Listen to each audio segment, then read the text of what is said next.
You got to do what you got to do. She's living that mom life. That's true. Carmela, you get ginger snaps. Oh, why are you going to pick on the redhead? Snap at you. At least they call her a daywalker. Wow. Oh, my. I've never heard that. You never heard that, huh? No. I've never heard that either. I wish that you continue to never have heard that. Oh, my God. Oh.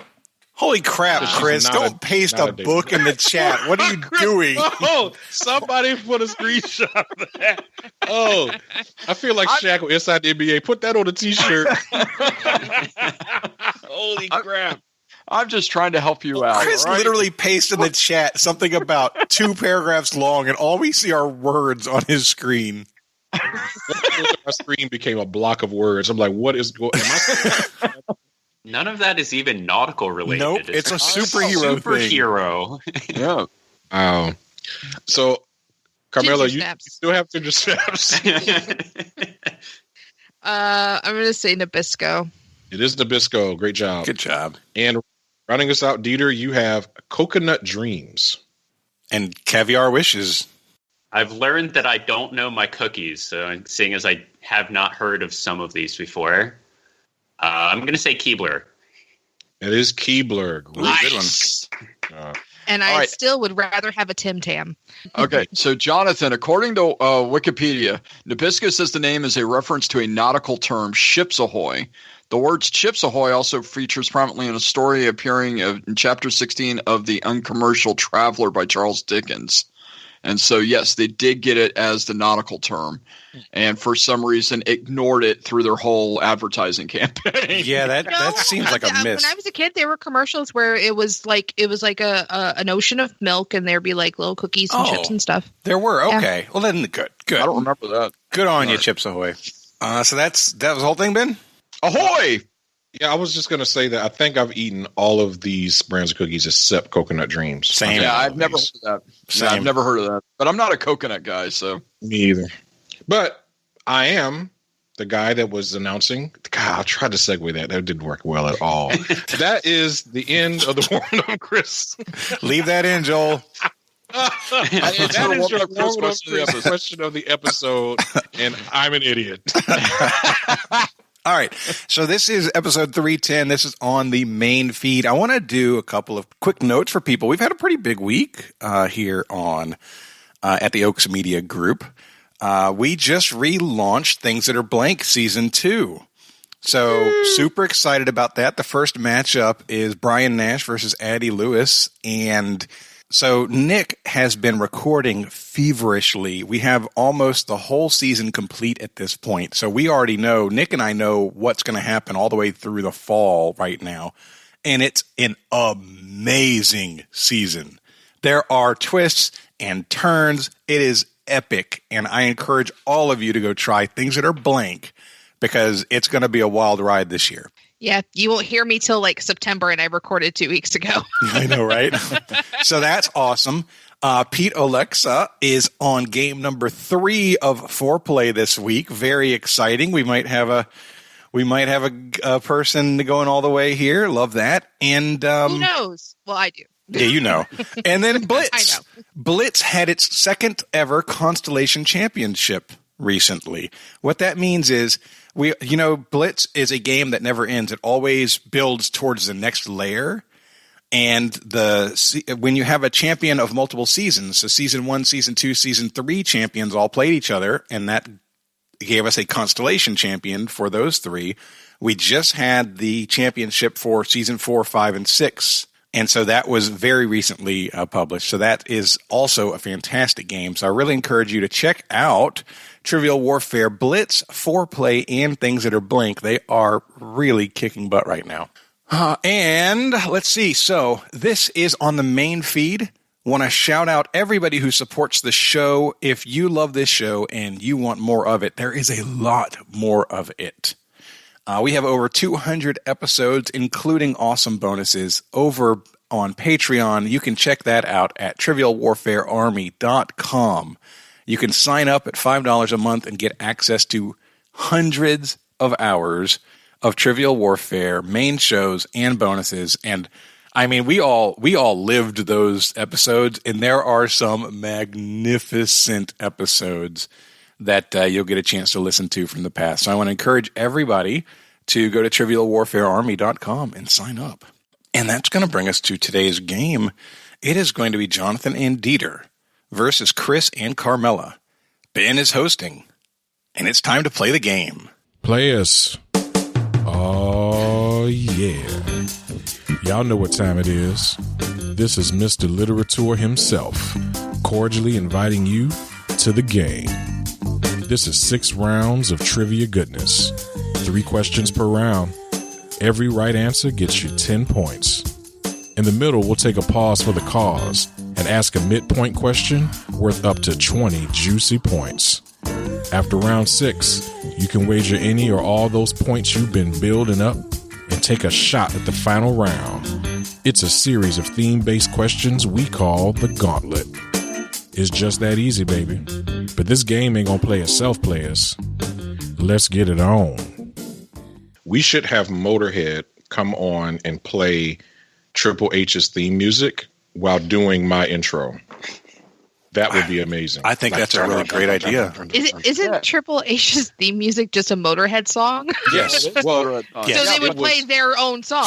But they would play their own song, but reciting my intro over it. But Lemmy's dead. Hey, we don't say that kind of stuff around here. Leonard Skinner is still touring and doing songs. Keep that negativity to yourself there, Mr. Hollister. We're going to start the game now. Let's do it, dude. Question 1, round 1, let's go. All right, round 1, question 1. Your category is, damn coronavirus. Ain't that the truth? The global pandemic has required all of us to evaluate the amount of available PPE. What does PPE stand for? Yeah, we can lock that in, Carmel. I was in the process of saying the same thing. Okay, we're locked in. All right, we can talk, Dieter. I don't think it's equipment. I think it's personal protective equipment, I think. Why would it be equipment? Because it encompasses everything. It isn't just, at least I think it's equipment. Is there another E word? I know the first 2 words are personal protection or personal protective. Okay, maybe my gut took me in the wrong direction. I thought we were talking something about data. Ben, could you reread the question? The global pandemic has required all of us to evaluate the amount of available PPE. What does PPE stand for? Okay, maybe so Dieter, when you've seen PPE, you've seen it in articles about masks and that kind of stuff? Yeah. Okay. Masks and gloves and... It sounds a lot like acronyms that are used for personal data stuff in the insurance and banking industries. Okay, so you think personal protective or personal protection? I think protective is probably better than protection. Yeah. Yeah, I'm fine with that. That seems totally reasonable. Awesome. You want to lock it in? So I guess you just need to say the words. We're locked in. We're locked in then. Beautiful. Right. Yeah, like in the early part of the pandemic, hospital workers were using literal trash bags as PPE because there was such a short. We said personal protection equipment. The answer is personal protective equipment. Okay. They said the actual right thing. Yep. I mean, is it used interchangeably though? I'm pretty sure it's interchangeable. I can't imagine that that is something that people really delineate against. I mean, y'all know me. I'm pretty liberal on points, so I would lean towards giving that one. Yep. If that seems like something that could be used interchangeably, it means exactly the same thing. It's almost like saying media instead of multimedia. Yep. Yeah, I'm going to give you the points. I'm all right. Yay! You know what? I'll take your cheap points. I'll take it. Facebook, you can at me all you want. I'm still giving them the points. There you go. I support it. I don't even hardly be on Facebook, so y'all can at me. I'm not even going to see it. So, what else, bro? You're just shouting in the darkness. All right. Thanks, Ben. Hey, fans, we love y'all. Just shout into the void. We're not listening. Yeah, you might as well post it on Parler. I'm not on there either, so just put it over on Parler. And no, he's not saying that you're not listening. He's just saying he's not listening, Jonathan. I know. I'm pretty sure we don't have any fans on Parler. I already asked them to leave. That's true. I sure did. Get off. He did. Yeah, I got to boot some people for that. All right. Your second category, your second question of every Ben game is Ben murders a hit. Oh boy. Oh, Dieter, I hope you're good at whatever music he's about to do. Me too. Name this 1984 hit, reaching number 21 on the Billboard Hot 100 chart, as well as VH1's 100 Greatest One-Hit Wonders of the 80s. Is bona fide one-hit wonder. Was it a number on that list of one-hit wonders, or was it just on the list? Let me see if I have a number. He didn't give a number. I don't think you need to. No, as long as I just wanted to make sure that I wasn't assuming it was number 21 on that list. Actually, Jonathan, I thought the same thing. It hit 21 on the Billboard charts when it was first released. And it exists on the 100. And then it's on the VH1's 100 Greatest One-Hit Wonders list. Sweet. Cool. All right, here are your lyrics. We've got the right to choose it. There ain't no way we'll lose it. This is our life. This is our song. And I cannot tell you how difficult it is to quote those lyrics without following the rhythm of the song. It's very, very, very hard. I'm so bad at lyrics questions. Carmela, I'm 100% on that. Oh, well, that's cool because we wrote the same thing. Yeah, we did. Well, you wrote the thing, and I was like, Yeah. oh, I think he means this, and I'm like, this is the only song I know by them, so. Yeah, it was just a memory thing. So if you're good, we can say we're locked in. Yeah, I'm good. We're locked in. Okay. So, Dieter, you're thinking it's Twisted Sister? I think it's We're Not Gonna Take It. Or We're not gonna take it. Yeah. No, we ain't gonna take it. We not gonna take it anymore. So how does the lyric fit in there? We've got the right to choose it. There ain't no way we'll lose it. This is our life. Yeah. Our song. I'm with you, brother. I'm with you. I think you Yeah. nailed it. I think the song's name is We're Not Gonna Take It. Yep. By Twisted Sister. I don't know if he needed the band, but No. let's lock in with that. Let's do it. We're saying we're not gonna take it. All right. Yeah, I remember this song on the Iron Eagle soundtrack. Shout out to Lou Gossett Jr. and Jason Getrick. Are you friends with Lou Gossett Jr. that we don't know about? I wish I was friends with Lou Gossett Most Jr. of the time we shout out people that we're friends with. Hey, you know what? I can hope to be friends with You Lou know what? Gossett He can put Jr. that into the universe. Yes. I accept that. And by the way, shout out to Lemmy from Motorhead. There you go. I'm so happy to have all of us on the same episode, y'all. These are so fun. Happens very often. Carmel and I also said we're not going to take it by Twisted Sister. Yeah, Jonathan, we're not going to take it anymore. Oh my God. Correct answer is we're not going to take it. So as a cue, Jonathan, thanks for saying that all four of us on this episode. You'll want to pay attention to any question that gets missed because it's going to end up on episode 400. Oh my God, you're so right. So I may have to send out these questions afterwards. By the way, Study material. Adam Forward to the Bricker. Adam Bricker. Never. Oh, Adam we ain't Bricker, forgetting yep. that. Never forgetting that. Your last question round is in history Yes, do we? and literature. Oh, Journalist Nellie Bly is credited with completing what world record feat in 1889?